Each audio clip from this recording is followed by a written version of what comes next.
subscribe now and press the bell icon. Never miss an update. Friends, आज हम discuss करने वाले हैं types of chemical reaction. In chemical reaction atoms doesn't convert in another atom. Friends, ये याद रखिएगा कि एक तरह का जो एलिमेंट है उसका एटम दूसरे तरह के एलिमेंट में कन्वर्ट नहीं होगा. तो फ्रेंड्स, ये केमिकल रिएक्शन के अंदर होता क्या है? केमिकल रिएक्शन के अंदर एक तरह का प्रोडक्ट जो होते हैं उसके बॉन्ड में ब्रेकिंग और नए बॉन्ड बनते हैं. ऐसे नए कंपाउंड जो है वो बनते रहते हैं. फ्रेंड्स, ये याद रखिएगा कि केमिकल जो रिएक्शंस है are classified on the basis of the change that reactants undergo.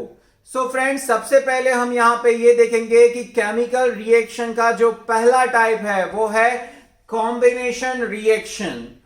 In combination reaction, two substances are combined and make one new substances. इसका मतलब ये हुआ कि दो सब्सटेंस जो है वो इकट्ठे होंगे, मिलेंगे, कंबाइन होंगे और एक नया सब्सटेंस बनाएंगे. जैसे हमने उसे कॉमन इक्वेशन के फॉर्म में ऐसे रिप्रेजेंट कर सकते हैं A प्लस बी, यानी A और B दोनों रिएक्टेंट्स है, वो दोनों इकट्ठे होते हैं, कंबाइन होते हैं और एक नया प्रोडक्ट AB जो है वो यहां पे फॉर्म करते हैं, बनाते हैं. तो उसके कुछ एग्जांपल्स यहां पे मैंने रिप्रेजेंट किए हुए हैं कॉम्बिनेशन रिएक्शन के. उसमें सबसे पहले है बर्निंग ऑफ कॉल. फ्रेंड्स, आप जानते हो कॉल कार्बन का बना होता है और उसे जब हम बर्न करते हैं यानी ऑक्सीजन के साथ उसकी जो प्रोसेस है वो करते हैं तो हमें जो रिजल्ट के तौर पर बनता है वो है CO2. तो फ्रेंड्स, आप देख सकते हो कार्बन जो है वो ऑक्सीजन के साथ कंबाइन हुआ और एक नया सब्सटेंस CO2 यहां पे बन गया. तो ये है एग्जांपल ऑफ कॉम्बिनेशन रिएक्शन. दूसरा एग्जांपल अगर हम देखें तो फॉर्मेशन ऑफ वाटर है. ये इक्वेशन हम पहले देख चुके हैं, जैसे कि H2 हाइड्रोजन और ऑक्सीजन दोनों एलिमेंट्स कंबाइन होके एक नया एलिमेंट बनाते हैं H2O. फ्रेंड्स, ये स्केलेटन इक्वेशन है, इसे हमें बैलेंस करना पड़ेगा. आप जानते हो इसको बैलेंस करने के लिए क्या करना है.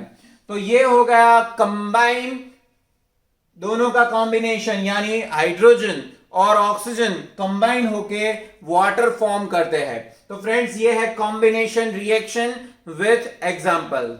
फ्रेंड्स, आगे बढ़ते हैं हमारे टाइप्स ऑफ केमिकल रिएक्शन के अंदर. और दूसरा जो टाइप है वो है डीकंपोजिशन रिएक्शन.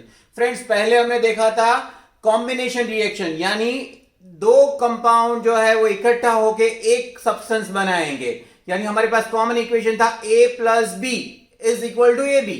यहां पे उसकी उल्टी प्रोसेस हो रही है यानी डीकंपोजिशन रिएक्शन. इसका मतलब है एक कंपाउंड जो है वो स्प्लिट हो जाएगा और दो या दो से ज्यादा सब्सटेंसेस बनाएंगे. इस प्रोसेस को कहेंगे डीकंपोजिशन रिएक्शन. अगर हम इसका कॉमन फॉर्मूला लिखना चाहे तो इस तरह से लिख सकते हैं A is a one compound and it is splits into two substances B and C. Friends, ये जो डीकंपोजिशन रिएक्शन है वो डिपेंड करता है कि हम इसे किस तरह से या कौन सी चीज देके डीकंपोज कर रहे हैं. हमारे पास ये जो डीकंपोजिशन रिएक्शन है वो तीन तरह के हैं. यानी अगर हम हीट से भी डीकंपोज कर सकते हैं, इलेक्ट्रिसिटी से भी डीकंपोज कर सकते हैं और लाइट से भी डीकंपोज कर सकते हैं. इसका मतलब ये हुआ जो डीकंपोजिशन रिएक्शन है वो तीन तरह के हैं. पहला वाला है थर्मल डीकंपोजिशन. इसका मतलब ये हुआ कि जो डीकंपोजिशन है वो हीट देने से हो रहा है यानी डीकंपोजिशन बाय हीट, जिसका एग्जांपल है कैल्शियम कार्बोनेट का. यानी कैल्शियम कार्बोनेट जो है उसे हीट दी जाएगी तो वो दो सब्सटेंस में कन्वर्ट होगा. एक होगा कैल्शियम ऑक्साइड और दूसरा हो जाएगा कार्बन डाइऑक्साइड. फ्रेंड्स, अगर हम किसी कंपाउंड को इलेक्ट्रिक करंट दे रहे हैं और वो डीकंपोज हो रहा है तो उस टाइप के डीकंपोजिशन रिएक्शन को कहेंगे इलेक्ट्रोलाइटिक डीकंपोजिशन, जिसमें डीकंपोजिशन होगा बाय इलेक्ट्रिसिटी. और उसका एग्जांपल है वाटर का. यानी पानी में अगर इलेक्ट्रिक करंट को पास कर दिया जाएगा तो वहां पे हमें हाइड्रोजन और ऑक्सीजन गैस यानी दोनों स्प्लिट हो जाएंगे। फ्रेंड्स तीसरा जो है वो है फोटोलिसिस डिकम्पोजिशन, यानी डिकम्पोजिशन बाय लाइट, और उसका जो एग्जांपल है वो है सिल्वर क्लोराइड का। सिल्वर क्लोराइड को जब हम सनलाइट देते हैं तब वो स्प्लिट होके सिल्वर और क्लोरीन दोनों में डिवाइड हो जाता है।